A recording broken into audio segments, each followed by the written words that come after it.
In the spring of 1777, nearly 2 years into the American Revolutionary War, the conflict had reached a dangerous stalemate. The British Crown, confident in its vast resources and disciplined armies, still believed the rebellion could be crushed by force. Yet the previous year's campaigns had shown that the 13 colonies were not going to be subdued easily.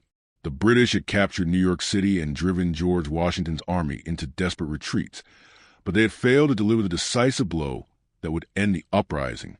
The rebellion was alive, and worse for Britain, it was spreading. To end the war quickly and restore imperial authority, London approved a bold and ambitious plan to split the colonies in two.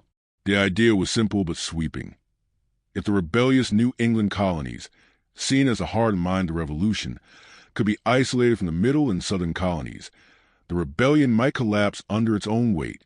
The Hudson River Valley, stretching deep into the continent from the Atlantic, was the key to that plan. Control of it would sever communication, cripple supply lines, and leave the Continental Army divided and vulnerable. The man chosen to lead this campaign was Lieutenant General John Burgoyne, a charismatic and self-assured officer whose confidence bordered on arrogance. Burgoyne, a veteran of European wars and a man of political influence, believed he could bring the rebellion to its knees in a single season.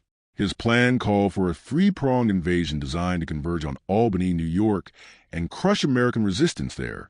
Burgoyne himself would march south from Canada with a force of British regulars, German auxiliaries, loyalists, and native allies, cutting through the wilderness of northern New York and seizing control of the Hudson River Valley. At the same time, Colonel Barry Street Ledger would advance eastward along the Mohawk River with a smaller force, pressuring American positions from the west. Finally, General William Howe, Commander-in-Chief in North America, was expected to push north from New York City, linking up with Burgoyne and sealing the trap. It was a plan that looked flawless on paper. Burgoyne's army, more than 7,000 strong, was one of the most professional forces Britain had ever sent into the interior of North America. They carried with them field artillery, supply wagons, and engineers capable of building bridges and roads through the wilderness. Their ranks included elite light infantry, grenadiers, and battle-hardened German Brunswickers. The British government and high command believed the very presence of such a formidable column would break American morale and inspire loyalists to rally in support. Many in London were convinced that once New England was cut off, the southern and middle colonies would seek terms rather than face ruin. But the plan depended on perfect coordination across hundreds of miles of hostile territory, something that was far easier to imagine in London than to achieve in the forests of upstate New York. The British underestimated the vastness and difficulty of the terrain they were about to cross, where roads were little more than muddy tracks and rivers could swell into impassable barriers with the rain. They also misjudged the will of the colonists. The rebellion was not confined to a handful of agitators in Boston or Philadelphia. It was fueled by farmers, blacksmiths, and merchants, ordinary people with everything to lose and no intention of surrendering their new vision of liberty. Even as Burgoyne's column prepared to leave Canada, American leaders were already anticipating the thrust. Washington, though unable to directly oppose Burgoyne with his main army, urged the northern departments to mobilize militias and disrupt British supply lines. Men like Major General Philip Schuyler and later General Horatio Gates understood that they could not defeat the British in open battle, but they could slow them down, bleed them, and exhaust them long before they reached Albany. As spring turned to summer, Burgoyne's army moved south with pomp and confidence, drums rolling and banners unfurled as they crossed Lake Champlain and seized the crumbling fortress of Ticonderoga in early July. The news sent shockwaves to the colonies, but it also galvanized resistance. Alarm bells rang in New York and New England towns. Militiamen poured out of farms and villages, determined to block the British advance. What began as an orderly campaign on the map was about to evolve into a brutal struggle through swamps, forests, and hostile settlements. The British High Command saw the Hudson River as a highway to victory. In reality, it would become a trap, one that would tighten with every mile Burgoyne marched south. John Burgoyne was the embodiment of British confidence in 1777.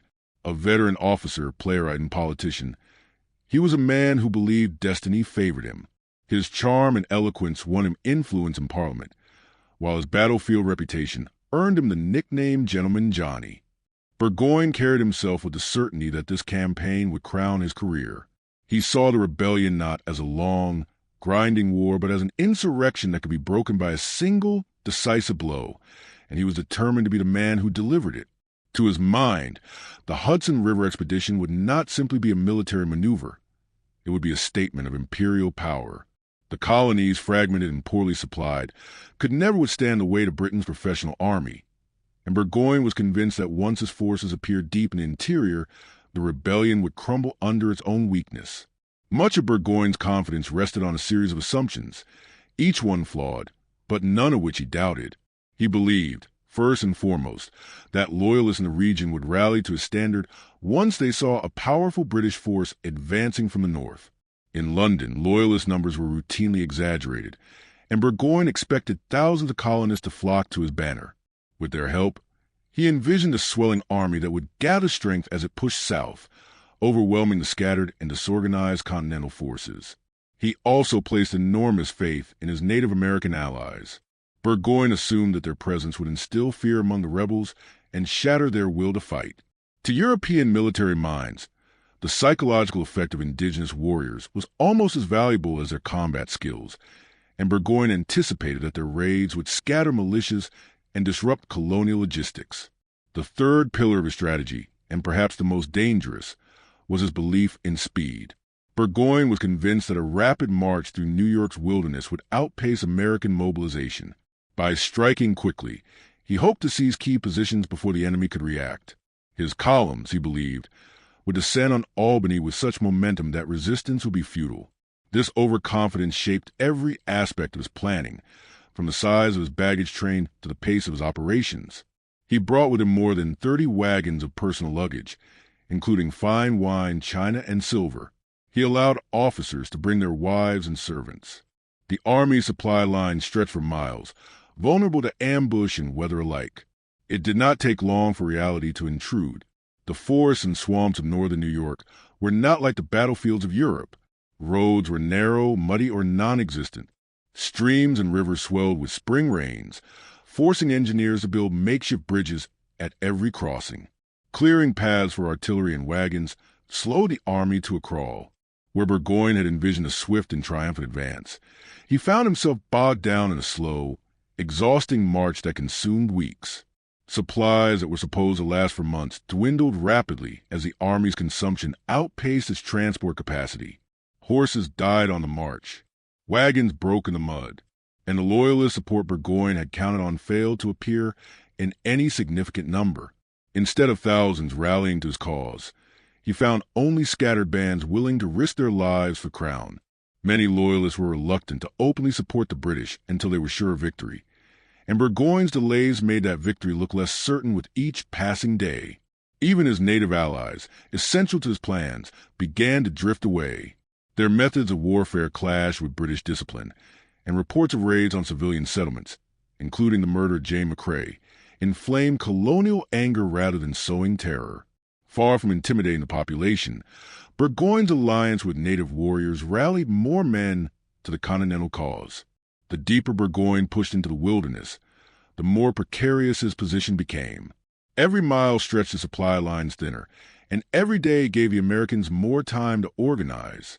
What Burgoyne had imagined as a swift march turned into a logistical nightmare, where victory depended not on tactics or bravery, but on whether his men could eat and his horses could pull.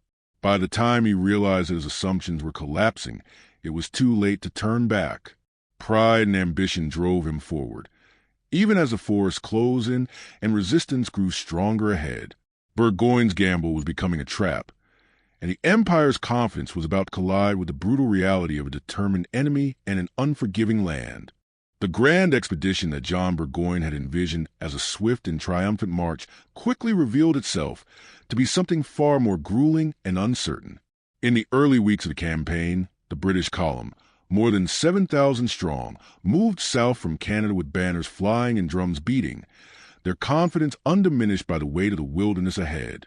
But the further they pushed into the wilds of northern New York, the more they realized that this campaign would not be defined by brilliant maneuvers or decisive battles. It would be defined by mud, water, and trees. The The landscape itself became their most formidable enemy, and every mile southward had to be fought for with saws, axes, and sweat long before a single shot was fired at the enemy. The roads that Burgoyne's engineers had hoped to use were little more than deer paths, twisted and overgrown, often vanishing into thick forests that had stood untouched for centuries. What might have been a day's march on open ground became a week-long ordeal of cutting through dense stands of pine and maple just to make a path wide enough for wagons and artillery. Each tree fell slow to column further, and every stretch of road carved from the forest floor sapped the strength of men already burdened by heavy packs and humid summer air. Soldiers accustomed to parade ground precision found themselves wielding axes instead of muskets, hacking a slow, painful route toward Albany. Rivers and streams, swollen by summer rains, proved even more troublesome. The region was crisscrossed by waterways, the Skenny-Sparrow, the Battenkill, the Hudson's many tributaries, and none could be crossed without effort. Each time the army encountered water, engineers were forced to halt the column, build makeshift bridges, or construct rafts strong enough to carry cannons and wagons across. The process consumed precious time and manpower. Horses strained under the weight of the heavy artillery, their hooves slipping in the mud as soldiers laid logs and planks by hand to form roads where none existed. Even small creeks, barely a few yards wide, became serious obstacles when hundreds of men, dozens of cannons, and miles of supply wagons needed to cross them. The sheer size of the British train compounded the problem. Burgoyne's army was accompanied by hundreds of wagons carrying supplies, ammunition, and personal effects, a moving city that stretched for miles. Every halt rippled through the column, turning a brief delay at the front into hours of waiting at the rear. A single broken wheel or a stuck cart could bring the entire expedition to a standstill. When the roads turned to rivers of mud after rainstorms, the wagons sank axle deep, forcing soldiers to harness themselves like beasts of burden to drag them free. Men collapsed from exhaustion. Horses died in the traces. Every inch of progress was paid for with muscle, blood, and time. All the while, the Americans watched and waited. Small bands of militia harassed the column from the forests, felling trees across the roads, burning bridges behind them, and vanishing before the British could retaliate. Supply convoys were ambushed, scouts disappeared in the woods, and loyalist guides often led the army astray. The constant harassment slowed progress even more and forced Burgoyne to detach troops to guard his flanks and rear. He had expected to meet the enemy in battle. Instead, he found himself fighting the land itself, every tree and river conspiring to halt his advance. Weeks turned into months. The campaign that Burgoyne had hoped would sweep south in a matter of weeks crawled forward at a humiliating pace. By late August, the heat of summer began to fade, and with it, the strategic advantage of time. Each day that passed gave the Continental Army more time to organize, more time to gather reinforcements, and more time to dig in along the Hudson Valley. Burgoyne had expected to reach Albany before the leaves began to turn. Instead, by the time his exhausted army emerged from the northern wilderness, autumn had already begun to paint the forests red and gold. Supplies were running low, morale was faltering, and the gap between plan and reality had grown into a chasm. What had begun as a march of conquest now felt more like a siege against nature. Burgoyne's officers, once brimming with confidence, began to question the wisdom of pressing on, but there was no turning back. The army was too deep in enemy territory to retreat, and Burgoyne's pride would not allow it. He pressed forward toward Albany, slower with every mile, unaware that time itself, the most precious commodity of all, was slipping away. By the time the British vanguard sighted the next phase of resistance on the horizon, the momentum of the campaign had already been lost, and the once proud invasion was beginning to look more like a desperate gamble than a path to victory. While Burgoyne's army hacked and dragged its way through the unforgiving forests of northern New York, news of the British advance spread like a spark across the countryside. Riders carried word from village to village, from tavern to church, from one isolated farmstead to the next. The Redcoats were coming down from Canada, thousands strong, and their aim was to cut the colonies in half. The warning reached towns and homesteads still scarred by previous campaigns, places that felt the weight of British occupation or seen their sons fall in earlier battles. It awakened something that had been simmering quietly beneath the surface, a deep, stubborn resolve that this fight was no longer just for liberty in theory, but for survival in practice. The call to arms echoed far beyond the ranks of the Continental Army.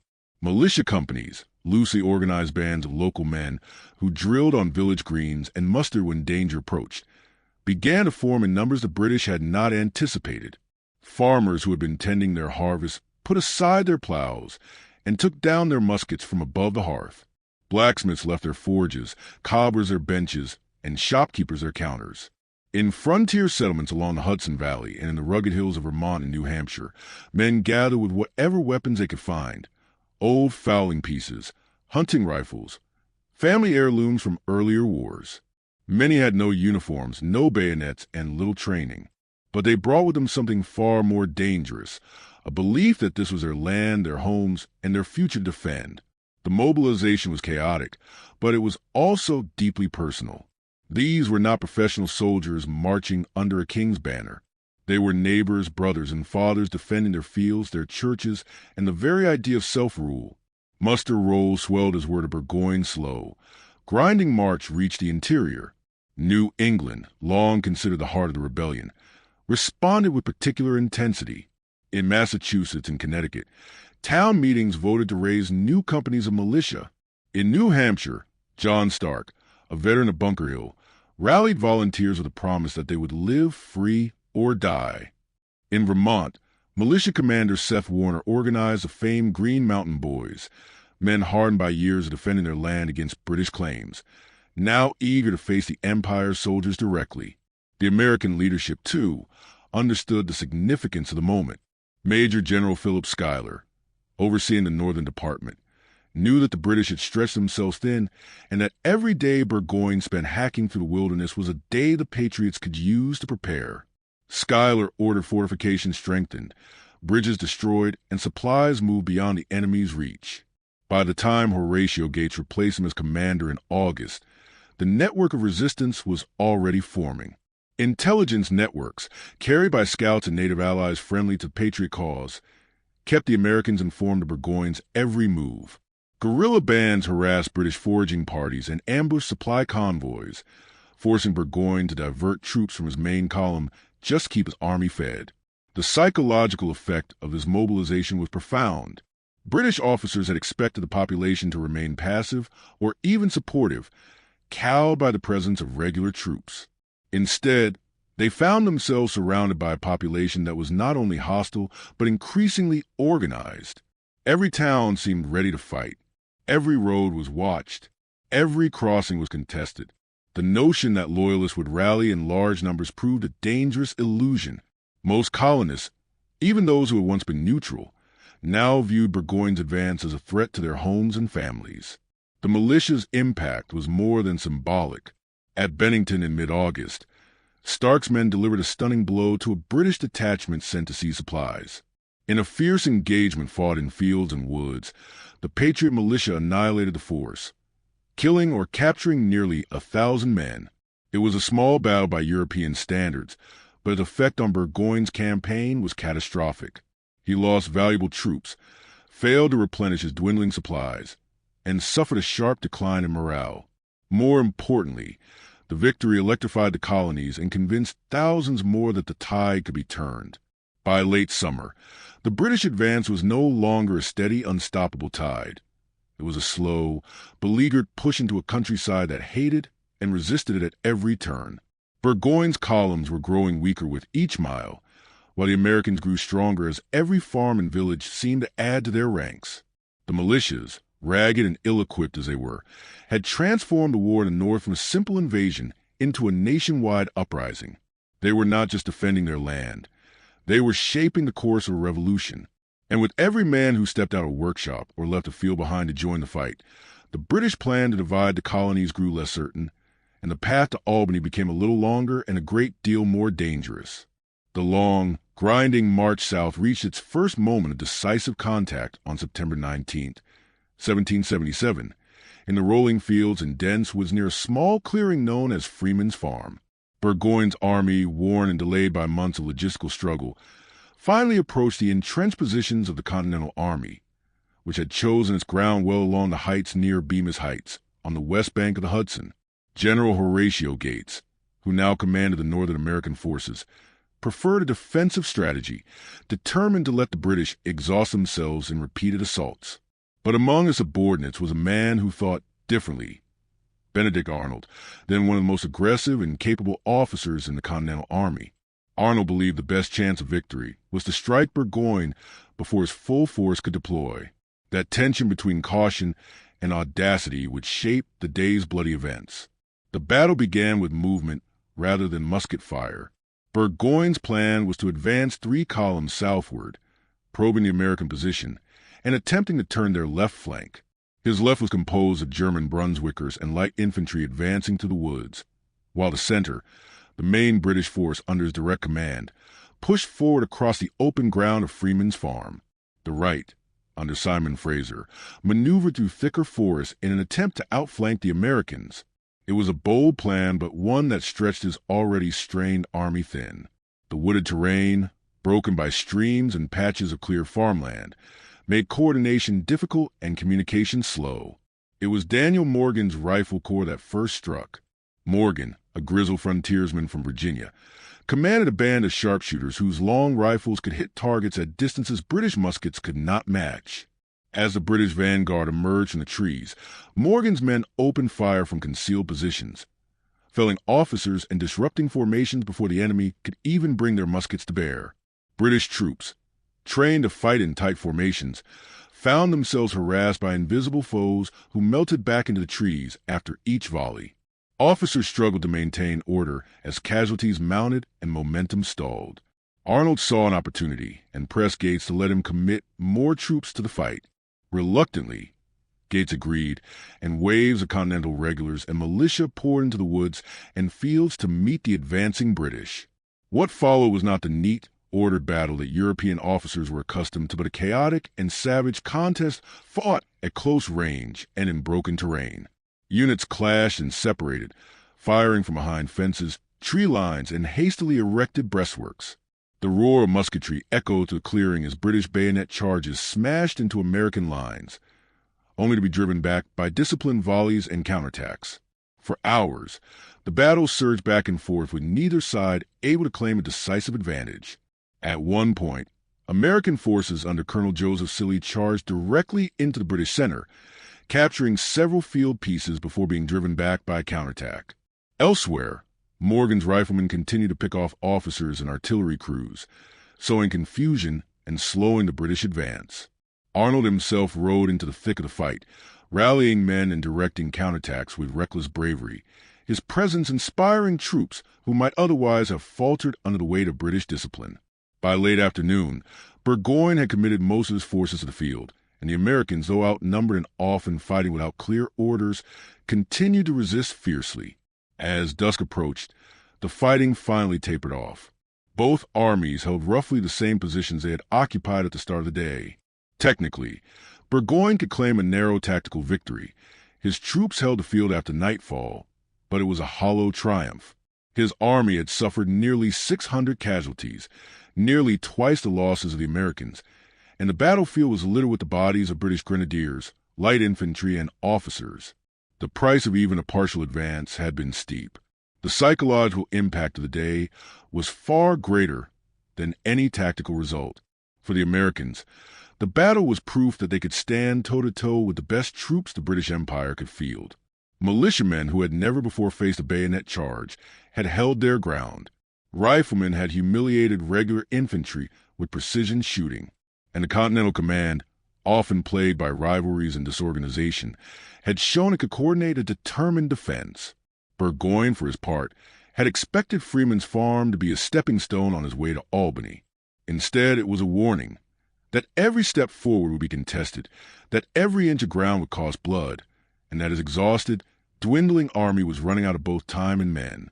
The battle ended without a clear victor, but it changed the momentum of the campaign. The Americans, far from being intimidated, now believed they could win, and that belief, more than any number of muskets, would shape what was to come.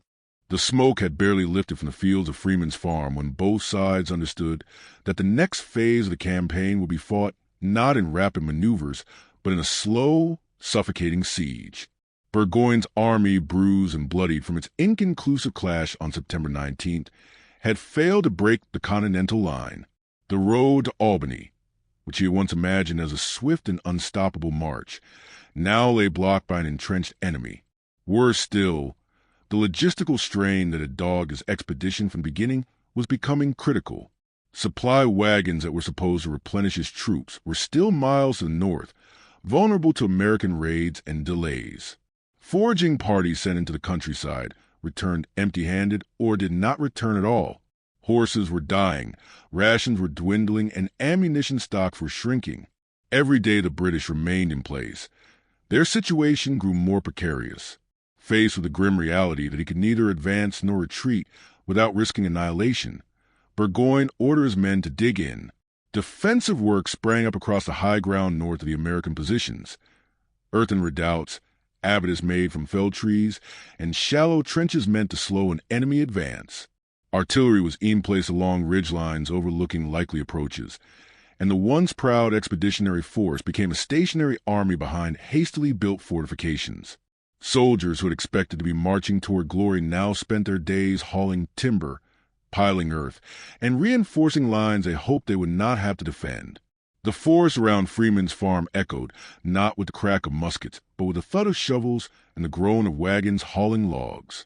Across the lines, Horatio Gates and his Continental troops were not idle. Encouraged by their performance in the battle and by the visible British hesitation, they moved quickly to tighten the noose. Reinforcements poured into the American camp from New England and the Hudson Valley, swelling the ranks day by day.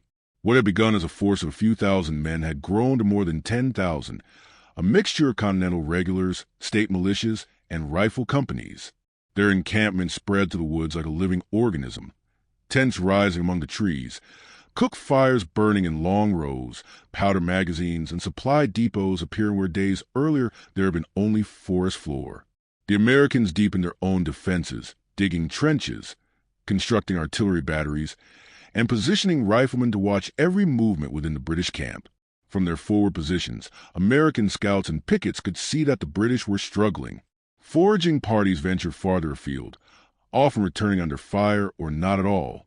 Patrols reported that British soldiers were slaughtering horses for food and that ration sizes had been cut. Disease, always a lurking threat in any encampment, began to spread through Burgoyne's camp as sanitation deteriorated. Letters sent north to Canada pleaded for reinforcements or resupply, but none came. The long distance and hostile territory made meaningful support nearly impossible. Morale within Burgoyne's ranks began to falter. Officers who had once shared their commander's confidence now voiced doubts about the campaign's future. Rumors circulated that Howe's army in New York had moved south toward Philadelphia instead of marching north to join them, a decision that shattered the central premise of Burgoyne's grand plan. The troops knew they were alone, deep in enemy territory, with no clear path forward and no secure line of retreat. The Redcoats, who had marched south with drums and banners, now spent their nights listening to sounds of unseen Americans moving in the woods around them. For the Continentals, the tightening siege was more than a tactical opportunity. It was a psychological turning point. They no longer saw themselves as a desperate insurgent force. They were now the army in control, dictating the tempo of the campaign, forcing the British to react rather than command. Gates's strategy was cautious but effective. Hold the lines, keep pressure on the British, and let time and hunger do their work. Every day the British remained trapped. The American position grew stronger and their enemy weaker. By early October, Burgoyne's army was a shadow of the force that had crossed the Canadian frontier with such confidence just months before. His men were exhausted, hungry, and increasingly demoralized. Their supply lines were severed, their allies absent, their hopes of reinforcement fading. Around them, the forest closed in, filled with riflemen, artillery, and a growing sense that the noose was tightening. The battle at Freeman's farm had been a bloody draw, but the struggle that followed was slowly, inexorably turning against the British. They were no longer the hunters. They were the hunted, sitting behind their earthworks as an enemy army swelled around them, waiting for the moment to strike. The campaign that was supposed to end the rebellion was now itself on the verge of being swallowed by it. By the time the leaves around Saratoga had begun to turn, The nature of the war in the North had changed completely. What had once been a campaign of British initiative and momentum had transformed into something Burgoyne had never expected. A siege conducted not by a small, scattered insurgency, but by a growing, coordinated army that was steadily closing its grip around his exhausted forces. The troops that had gathered in the hills and forests were not the ragged handful of militias that British commanders had dismissed at the start of the war. They were thousands strong now. Farmers and cobblers, hunters and blacksmiths, tradesmen and veterans alike, all converging with a singular purpose: to trap and break the British army that had dared to march so deep into their homeland. By early October, more than 5,000 Continental regulars and militia had assembled near Saratoga. Their ranks grew almost daily as fresh companies from New England, New York, and beyond answered the call. Some came marching in uniform beneath regimental banners. Others arrived in homespun clothes, carrying muskets that had belonged to their fathers. Many were young and untested, and their training was crude compared to the drill precision of the British line infantry. But what they lacked in discipline, they more than made up for in resolve. These were not mercenaries fighting for pay or empire. They were men defending their homes, their families, and an idea of liberty that had taken root too deeply to be stamped out.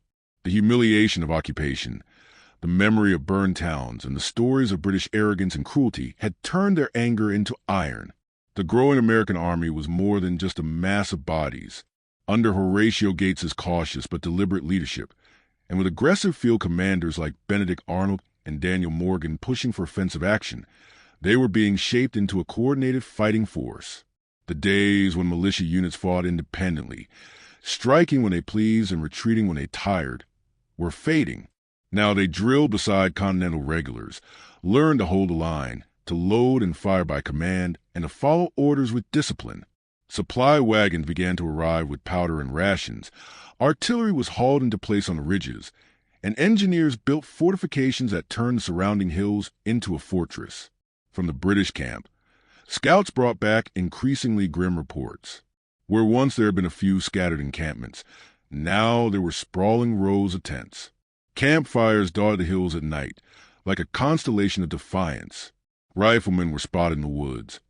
Pickets crept ever closer to British outposts, and patrols began to vanish into the trees, never to return.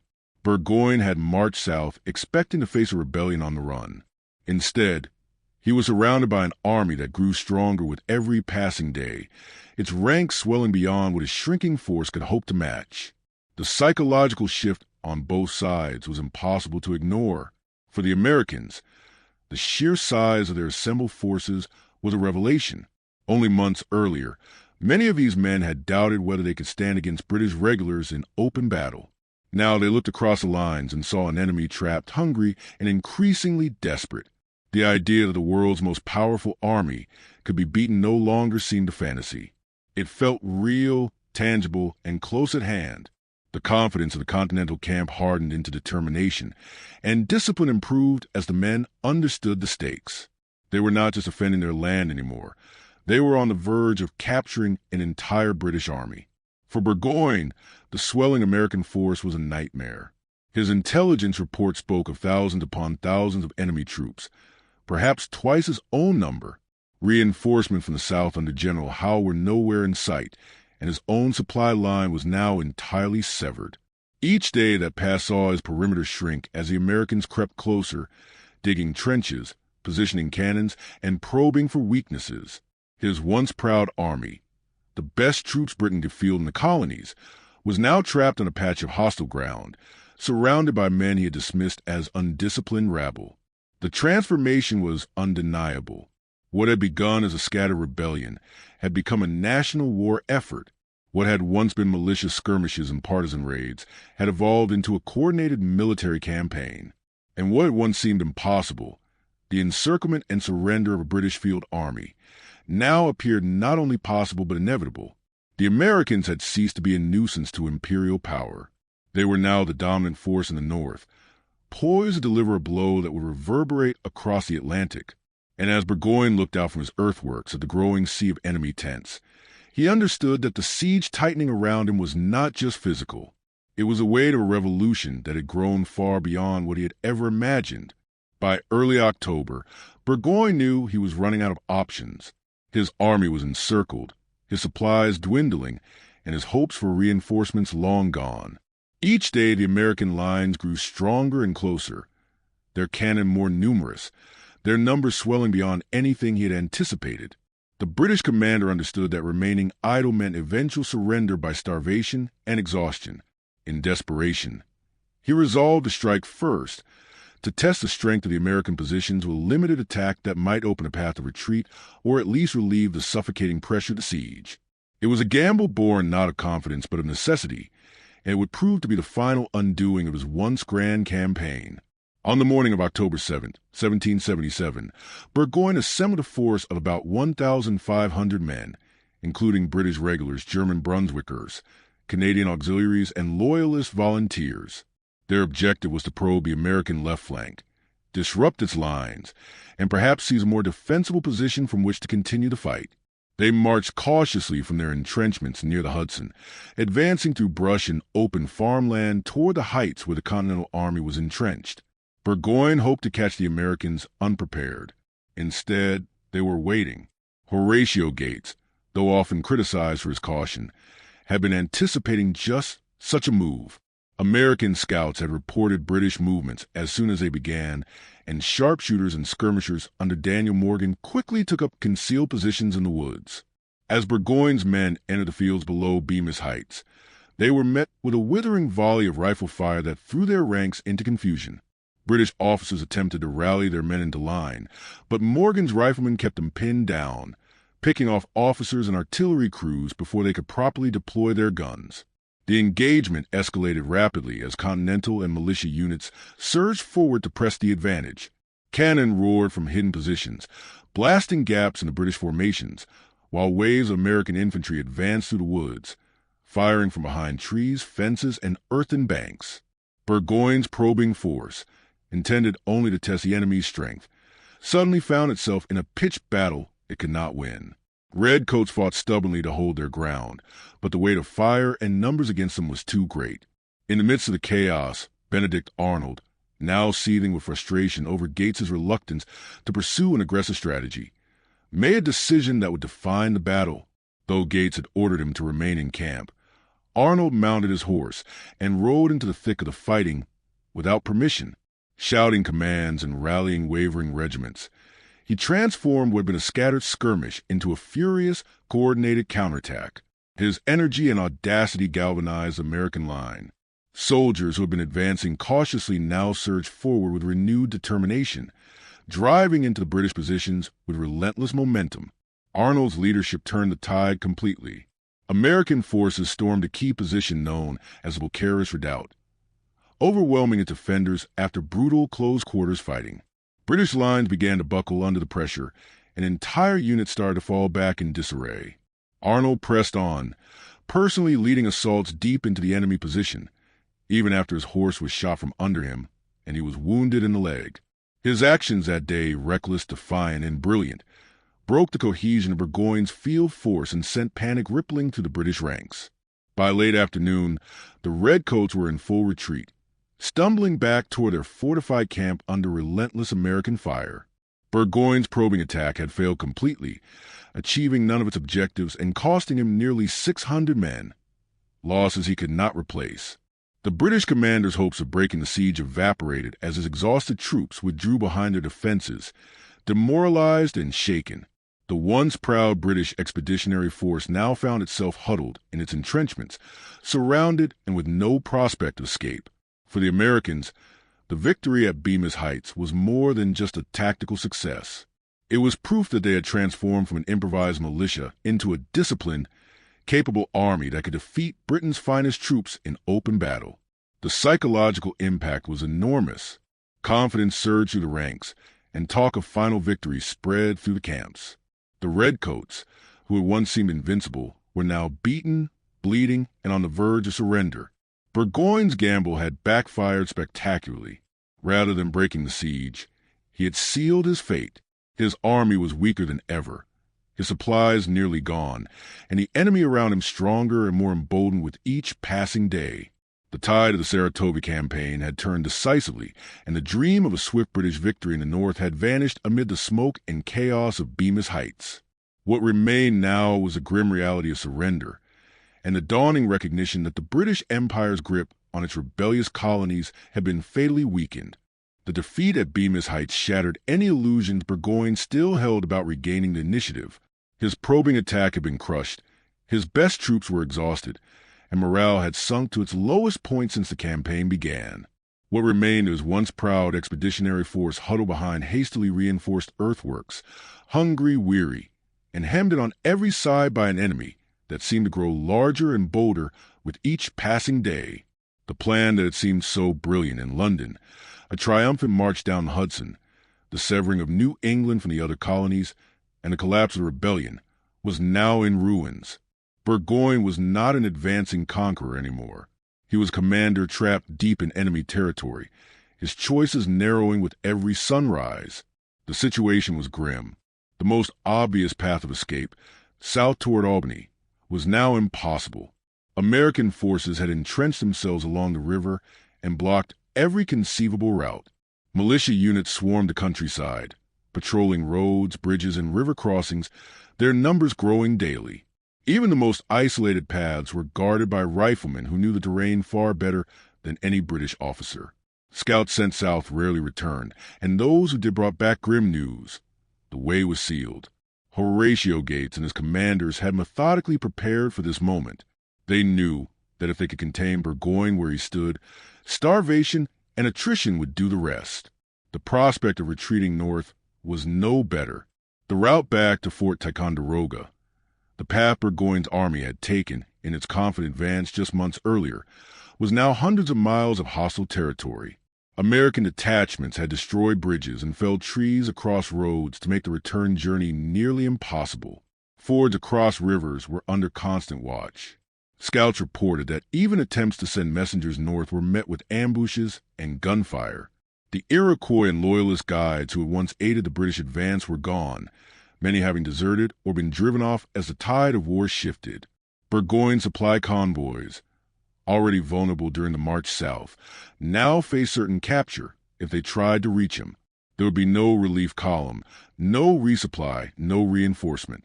Desperate to break free from the tightening noose, Burgoyne ordered several probing movements in early October, hoping to find a weak spot in the American lines. Each one ended in failure. When British light infantry attempted to secure a crossing on the Hudson under cover darkness, they were met with devastating fire from American riflemen hidden in the tree-line.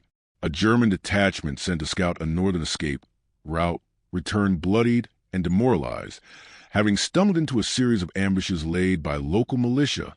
Even small foraging parties, once essential for keeping the army fed, became suicide missions. Dozens of British soldiers were killed or captured each time they ventured beyond the safety of their entrenchments. Inside the British camp, the situation grew worse by the day. Supplies were almost gone. Rations had been cut again and again until men were living on little more than meager portions of flour and salted meat. Horses, once used to haul artillery, were slaughtered for food. The sick and wounded filled makeshift hospitals, and disease spread in the cramped conditions. Discipline began to erode as despair set in. Officers struggled to keep order among men who had once marched with unshakable confidence, but now whispered openly about surrender. From the American lines, the transformation was visible. Their own numbers continued to grow, with militia and reinforcements arriving from New England and the Hudson Valley almost daily. Every approach was watched, every trail covered, every crossing defended. Riflemen perched in trees and behind stone walls, ready to open fire on anything that moved beyond the British works. Small groups of scouts crept ever closer to the enemy camp, harassing sentries and cutting off contact with the surrounding countryside. Burgoyne's once formidable army, which had boasted thousands of disciplined soldiers and a powerful train of artillery, was now a besieged and isolated force, surrounded by a militia that had learned how to fight and was unwilling to let its prey escape. The psychological toll was enormous. Burgoyne, once so confident, now spent long hours poring over maps with his staff, searching in vain for a solution. There was none. Every route was blocked. Every escape was anticipated. Even the possibility of fighting breakout, a desperate charge through enemy lines, seemed suicidal. The Continentals held the high ground, controlled the crossings, and outnumbered him nearly 2-1. Each day he remained trapped made his position weaker and the Americans stronger. By mid-October, Burgoyne understood the truth. His army was no longer an expeditionary force. It was a trapped column with no way forward, no way back, and no hope of salvation. What had begun as a grand plan to end the rebellion had turned into a humiliating stalemate. Surrounded, starving, and out of options, Burgoyne's thoughts turned reluctantly to the one course he had sworn he would never take: surrender. The Empire's Northern Army, once sent to crush a revolution, now waited for terms from the very rebels it had come to destroy. The slow strangulation of Burgoyne's army was not marked by dramatic battles or thunderous cannon fire, but by the daily, grinding misery that consumed the camp. As the days dragged on into mid-October, the British found themselves trapped in a shrinking patch of ground, their situation deteriorating with every hour. The confident march that had begun months earlier from Canada, with drums beating, banners flying, and columns of well-supplied troops, had ended here, in a damp and muddy encampment surrounded by enemies. The men who had once spoken of glory and victory now spoke only of food, shelter, and survival. Supplies had always been a problem on the long march south, but now they were gone entirely. The last of the bread and flour had been issued, and the barrels of salted meat that had once lined the wagons were empty. Rations were cut repeatedly until soldiers were receiving little more than a handful of flour or a scrap of dried beef each day. Hunger gnawed constantly, sapping strength and morale alike. Men boiled leather from old harnesses to make a thin, bitter broth. They scoured the ground for edible plants. When that was not enough, and it never was, they turned to the only remaining source of sustenance left to them: their own horses. The slaughter of horses began quietly at first, reserved for those too weak to pull wagons or carry loads. But soon, even the strongest animals were butchered, their meat divided into tiny, desperate portions that barely kept men alive. What had once been proud cavalry mounts and sturdy draft animals now disappeared from the picket lines one by one, replaced by the acrid smell of roasting flesh rising from campfires. The sound of horses being shot and butchered became a daily ritual, a grim reminder how far the mighty British Army had fallen. As hunger weakened the men, disease followed close behind. The camp, crowded and unsanitary, became a breeding ground for illness. Dysentery swept through the ranks, leaving men doubled over with fever and dehydration. Smallpox and typhus, constant threats in 18th century armies, claimed the weakest and the wounded. The makeshift hospitals overflowed with men too sick to stand, their groans echoing through the night. Doctors could do little more than offer water and prayers. Supplies of medicine were as depleted as food, and even the most basic care was impossible. The psychological toll was as devastating as the physical one. Soldiers who had once marched with confidence now huddled in their tents, hollow-eyed and shivering against the cold autumn rains. The endless damp turned the ground beneath them into a sea of mud, soaking through uniforms and rotting boots. Fires sputtered and died under the weight of the weather, and men slept in the muck with empty stomachs and little hope. The grand talk of victory and imperial destiny that filled the air in June had vanished entirely. Now, conversations revolved around rumors of possible reinforcements, of American weaknesses, of some miracle that might still save them. But each passing day made those hopes feel more like fantasies. Officers struggled to maintain discipline, but even among them, despair had taken root. Arguments broke out in command tents over the next course of action. Some urged a desperate breakout.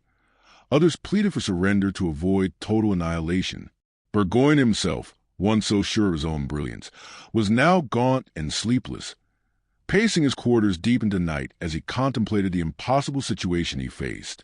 His letters to his superiors grew increasingly bleak, filled with acknowledgments that his army was on the brink of collapse. Across the lines, the Americans watched and waited. They saw the dwindling number of horses, the lack of patrols, the sagging tents. They intercepted deserters, British soldiers who risked execution to escape the starvation and sickness in their camp. Each one told the same story. The army was starving, disease was rampant, and morale was collapsing. The once formidable British force, feared across the globe for its discipline and strength, had been reduced to a desperate, demoralized mass clinging to life in the mud. In those final days before the inevitable surrender, the Redcoats hardly resembled the army that had marched south in such splendor. Their bright coats were caked with filth and torn from weeks of hardship. Their weapons, once polished and gleaming, rusted in their hands. The proud formations that had terrified opponents from Europe to India were gone, replaced by scattered, skeletal figures too weak to stand in ranks. They no longer looked like conquerors. They looked like survivors, and barely that. Hunger had broken their bodies, disease had hollowed their ranks, and despair had eroded the discipline that had once made them the pride of an empire. All that remained was a final humiliation, a reckoning they could no longer hope to avoid. By mid-October, the weight of reality could no longer be ignored. Burgoyne's army was not merely beaten, it was finished. The men were starving, disease was spreading unchecked, and any hope of relief had long since vanished. Reinforcements from the south under General Howe were nowhere near.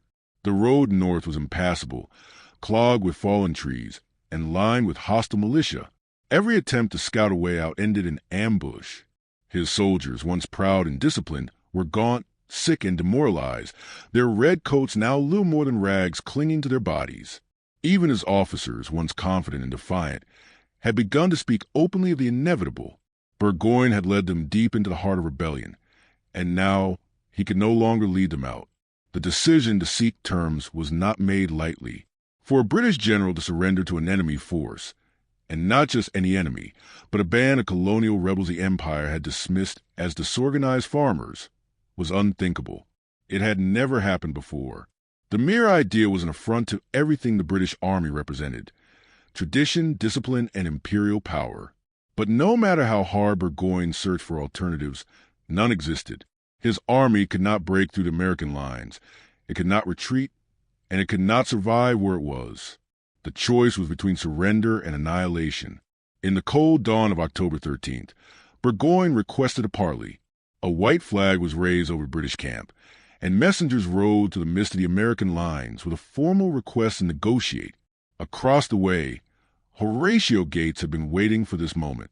He knew the British were broken, and he knew time was on his side. The Americans could afford to wait. Burgoyne could not. Gates agreed to talks, and soon officers from both sides met between the lines in a small clearing, the ground still scarred from the fighting of weeks past. The air smelled faintly of smoke and gunpowder, and the distant sound of hammers rang through the trees as the Americans continued to strengthen their siege works even as negotiations began. The initial terms Burgoyne proposed were bold, almost defiant. He suggested that his army be allowed to withdraw with its honor intact, muskets in hand, colors flying, and a promise not to fight again in North America. Gates rejected this immediately.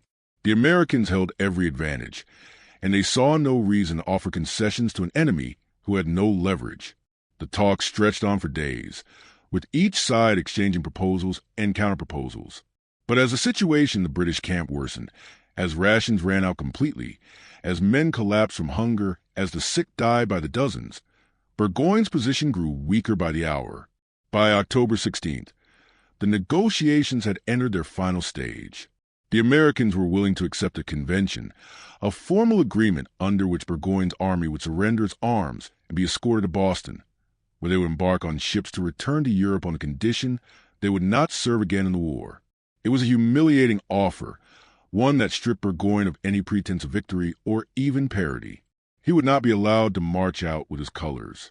His artillery and weapons would be surrendered. His men, thousands of them, would be paroled prisoners, their fate determined by a rebel Congress. For Burgoyne, the decision was agony. His career, his reputation, and the pride of the British Army itself hung in the balance. To capitulate to rebels was an unprecedented disgrace, one that would be remembered in London's political and military circles for decades. Yet as he walked through his camp and saw the skeletal faces of his soldiers, their once polished muskets now rusted and useless, he knew there was no other course. To refuse the terms would mean the destruction of his entire force and the pointless slaughter of men who had already endured far too much. On the evening of October 16th, as campfires flickered weakly against the cold autumn air, Burgoyne summoned his senior officers. They gathered in his tent, silent and grim, as he read aloud the final agreement. There was no debate. The decision had been made. The army that had marched into New York to crush a rebellion would instead lay down its arms before it. Outside, the air was heavy with smoke from dying fires and a faint crack of musket shots from distant pickets. But no one doubted what would happen next. The war in the North, at least for this campaign, was over. A British general was about to surrender not to a European rival, not to a great empire, but to the very people his king had dismissed as traitors and farmers. The humiliation was total, and yet, for Burgoyne and his starving men, it was also a mercy. The morning of October 17th, 1777, dawned gray and still over the fields near Saratoga. The air was heavy with the smell of damp earth and wood smoke, and a low mist clung to the ground as if reluctant to rise. In the British camp, there was no drumbeat, no shouted orders, no display of imperial pride. Instead, there was only silence, the kind that settles over an army that knows its fate has been sealed. After months of marching, fighting, starving, and dying, General John Burgoyne's campaign had reached its final moment. The terms had been agreed upon. There would be no breakout, no last desperate stand. The proud expeditionary force of the British Empire was going to surrender. At the appointed hour, British and German troops began to form ranks for the last time. Their uniforms were tattered and caked with mud, their faces hollow from hunger, but they still marched with what dignity they could muster. Officers straightened their coats and polished their boots, determined to meet defeat with some remnant of the discipline that had once carried them across continents. Burgoyne himself, pale and visibly weary, rode at the head of the column. He had dressed deliberately that morning, choosing his finest uniform, a gesture less of vanity than of defiance, a final act of control over a situation that had long since slipped beyond his command. Across the field, the American army waited in solemn silence. There were no cheers, no jeers, no cries of triumph. Gates had ordered his men to stand quietly and show respect for the moment. It was not a time for celebration, but for reflection. They knew the weight of what was about to happen. They were not merely witnessing the surrender of an enemy force. They were watching the course of the entire war change before their eyes. For many of them, farmers and tradesmen who had left their homes to fight for a cause that often felt fragile and uncertain, the sight of a British army about to lay down its arms was almost beyond comprehension. One by one, the regiments of Burgoyne's army crossed into the clearing designated for the ceremony. Muskets were stacked in neat rows, bayonets removed and placed carefully on the ground. Cannon, once symbols of British might, were rolled forward and abandoned, their barrels pointed uselessly toward the sky. The regimental colors, banners that had once led these men into battle across Europe, were furled and carried silently to the rear. It was a ritual stripped of glory, a pageant of defeat performed before an enemy that had once been dismissed as little more than a mob of farmers. For the Americans watching, the most striking part of the surrender was the sheer scale of it.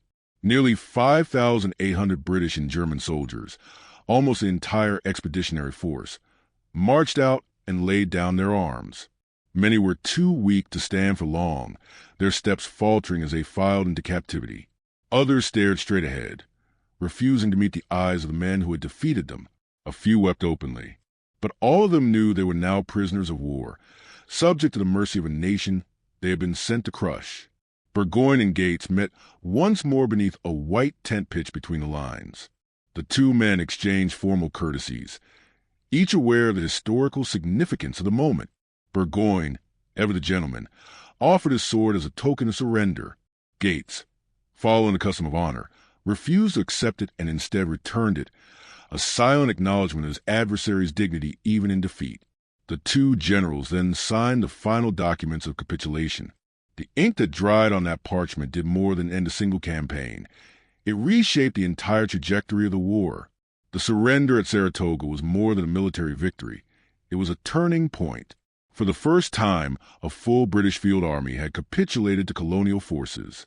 The myth of British invincibility, the idea that a handful of poorly equipped rebels could never stand against the world's most powerful empire, lay shattered on that field.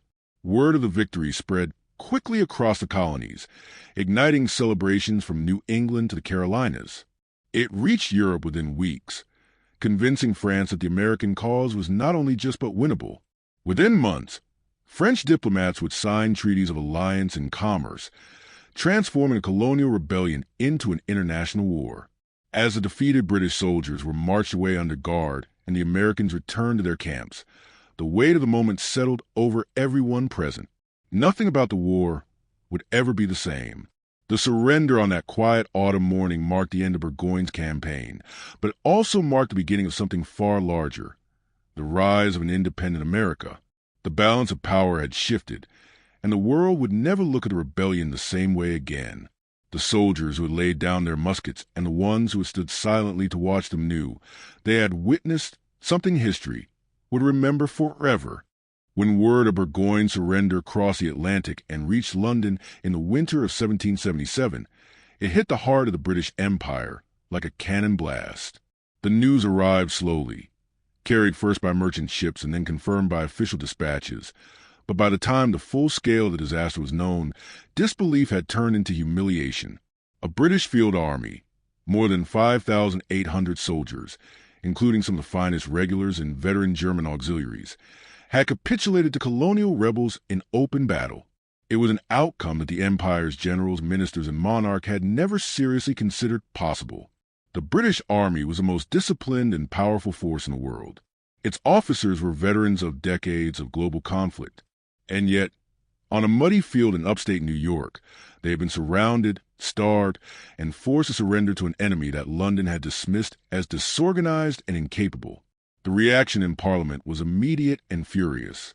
News of Saratoga dominated debate for weeks, as the opposition seized on the defeat as evidence that the government's entire strategy in America was flawed. Ministers were shouted down, and the House of Commons echoed with accusations of incompetence, arrogance, and failure. The blame game spread quickly. Some MPs accused Lord George Germain, Secretary of State for the Colonies, of gross mismanagement and poor coordination, particularly his failure to ensure that General Howe marched north to meet Burgoyne. Others attacked the king's advisors for underestimating the scale and determination of the rebellion. There were calls for inquiries, resignations, and even for the government to sue for peace before more British lives and treasure were lost. The press, too, was merciless. Pamphlets and newspapers mocked the idea that a handful of farmers could never stand against Britain's might, pointing to Burgoyne's defeat as proof that the empire had misjudged its enemy. Political cartoons circulated showing King George III watching helplessly as America slipped from his grasp. Writers compared Saratoga to the worst defeats in British history, disasters that had toppled ministries and reshaped foreign policy. The humiliation was not confined to Parliament or the press. Across London's clubs, drawing rooms, and taverns, conversation turned grim. Merchants fretted about the war's spiraling costs. Bankers worried about the stability of imperial finances. Ordinary citizens, once confident that the rebellion would be crushed quickly, now doubted whether victory was possible at all. Within the halls of government, the defeat forced a painful reassessment of Britain's entire approach to the war. The original plan, a swift, decisive campaign to isolate New England and crush the rebellion piecemeal, was now in ruins. Burgoyne's surrender had exposed the weaknesses in British strategy: overextended supply lines, poor coordination between commanders, and a fundamental misunderstanding of the colonists' will to fight. The assumption that loyalist support would tip the balance had proven disastrously wrong. Far from rallying to the crown, many loyalists had remained neutral or even joined rebellion when they saw that the British could be defeated. The political consequences for King George III were profound. Though the king remained resolute in his desire to subdue the colonies, pressure on him grew from all sides. Moderates in Parliament argued that the war was unwinnable and called for negotiations with the Continental Congress. They pointed to Saratoga as evidence that the Americans were not a disorganized mob, but a determined and increasingly capable military force.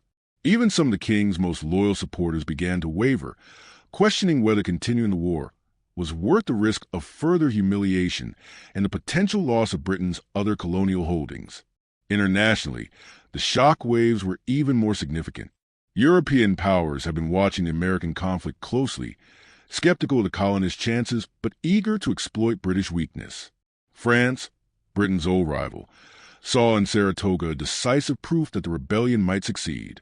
French diplomats, who had hesitated to fully commit to the American cause, now began negotiations in earnest, laying the groundwork for an alliance that would change the balance of the war.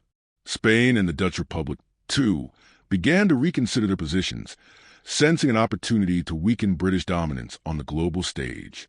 For Britain, the defeat at Saratoga was more than a battlefield setback. It was a strategic and psychological earthquake.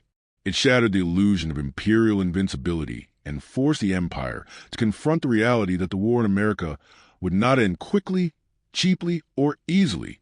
It would require a complete rethinking of objectives, alliances, and commitments. And even then, there was no guarantee of success. The momentum that had once seemed to belong entirely to Britain now shifted decisively to the colonies. The rebellion was no longer a minor uprising on the fringes of the empire. It was a full-scale war for independence, and for the first time it seemed possible, perhaps even likely, that Britain might lose. The ripples from Saratoga did not stop in London. Across the English Channel, in the glittering halls of Versailles, the news of Burgoyne's surrender was greeted not with outrage, but with opportunity. France, humiliated less than 2 decades earlier in the 7 Years' War and stripped of much of its colonial empire by British hands, had been watching the American rebellion with cautious interest since its outbreak. Sympathy for colonial cause was widespread among French intellectuals and military men, and the chance to weaken Britain, the great rival that had dominated European politics for a century, was too tempting to ignore. Yet, until Saratoga, hesitation prevailed. Many in King Louis XVI's court doubted that the Americans could sustain their rebellion long enough to justify a risky alliance. Supporting them too early could mean wasting French treasure and blood on a lost cause. But the surrender of an entire British army to colonial forces changed everything. Suddenly, the impossible seemed possible. The American colonies had proven they could defeat British regulars in open battle, and not just in a skirmish, but in a major campaign. The notion that the rebellion was destined to collapse under the weight of British power no longer held. French diplomats, who had maintained unofficial contact with American envoys for years, now pressed for a more formal alliance. In Benjamin Franklin, who had charmed the French elite with his wit, humility, and revolutionary zeal, they found a willing and persuasive partner. Franklin's message was simple. With French support, the rebellion could succeed. Without it, the colonies might fall back under British rule. The French foreign minister, Charles Gravier, Comte de Vergennes, was one of the most ardent advocates for intervention. He argued that Britain's humiliation at Saratoga presented a rare chance to tip the balance of global power. By aiding the American cause, France could strike a blow at its greatest rival without directly declaring war. At least not immediately. It could drain British resources, stretch its navy thin, and weaken its empire while expanding French influence in the Atlantic. Versailles began moving quickly. Clandestine shipments of gunpowder, muskets, and uniforms, which had been trickling into America for months, increased dramatically. Negotiations with the American commissioners accelerated. On February 6, 1778, less than 4 months after Burgoyne's surrender, France and the United States signed 2 treaties, one of friendship and commerce, and another of military alliance. In the second, France recognized the independence of the United States and pledged to fight until that independence was secured. Britain, in turn, now faced the prospect of a war not only in America, but across the globe. What had begun as a colonial insurrection had become a full-fledged international conflict. The consequences were immediate and far-reaching.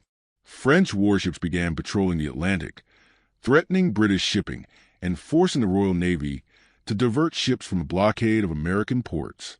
French soldiers prepared to fight alongside Continental troops, bringing with them training, discipline, and material that the Americans desperately needed. Gold and loans from French banks helped stabilize the struggling revolutionary government, allowing Congress to pay soldiers and purchase supplies. The presence of a powerful European ally boosted morale throughout the colonies and convinced many doubters that victory was possible. Britain now faced a nightmare scenario. Its resources, already stretched by the rebellion, were strained to the breaking point as French fleets threatened not just North America, but the Caribbean, India, and even the English Channel. Plans for crushing the rebellion quickly were abandoned as the war expanded into a global contest. Spanish and Dutch support for the Americans followed in the years to come, turning what had once been an isolated colonial revolt into a worldwide struggle that Britain could not control. For the Americans, the alliance with France was nothing short of transformative. It was the moment the revolution shifted from mere resistance to a credible bid for nationhood. The Continental Army, which had fought so often with inadequate weapons, clothing, and pay, now had access to resources that matched, and in some areas surpassed, those of the British. French officers, including the young Marquis de Lafayette, brought valuable experience and leadership, forging bonds that would endure long after the war was over. Saratoga's significance, then, extended far beyond the battlefield. It was not just a victory over Burgoyne's army. It was a catalyst that convinced a great power to commit itself to the cause of American independence. Without that victory, French support might never have materialized, and the rebellion might have withered under the weight of Britain's superior strength. With it, the war became something Britain had always feared. A global conflict it could not fight on every front. France saw in the American struggle a chance to settle old scores, reclaim lost prestige, and reshape the balance of power. And by seizing that chance, it ensured that the fate of the 13 colonies would no longer be decided by Britain and America alone, but by the intertwined ambitions of empires and revolutionaries on a global stage. In the grand sweep of the American Revolution, there were many battles and countless moments of courage, but few carried the weight and consequence of Saratoga. It was not merely a clash of armies on a distant field in upstate New York. It was the moment the revolution changed from a desperate gamble into a historical inevitability. Before Saratoga, the rebellion had often seemed fragile, a bold but uncertain effort sustained by ideals rather than victories. The British Empire, with its wealth, fleets, and seasoned armies, was still widely regarded as unstoppable, and the colonies' chances of independence looked slim at best. Saratoga shattered that illusion. It proved beyond doubt that ordinary men, farmers, blacksmiths, merchants, and frontiersmen could stand against the greatest military power of the age and prevail. This was the deeper significance of the campaign. The American forces that surrounded and defeated Burgoyne's army were not professional soldiers hardened by years of service. They were citizens who had left their plows, workshops, and trading posts to fight for an idea.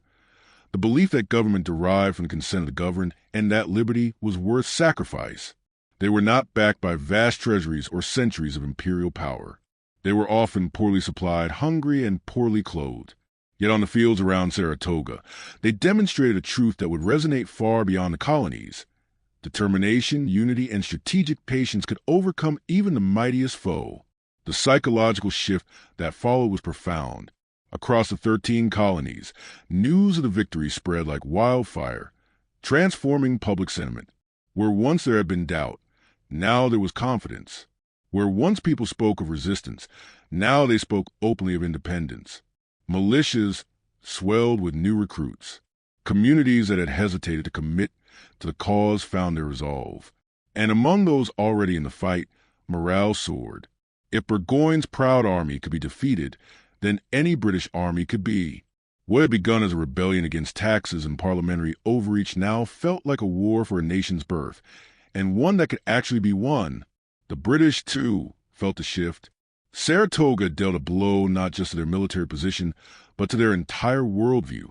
The Empire's strategy to divide and isolate, to crush the rebellion through overwhelming force, was in tatters. No longer could they dismiss the Americans as disorganized mobs who would scatter before regular troops. They now faced a determined, adaptive enemy capable of fielding disciplined armies and executing coordinated campaigns. And beyond the battlefield, the loss forced Britain into a far more complex and dangerous war.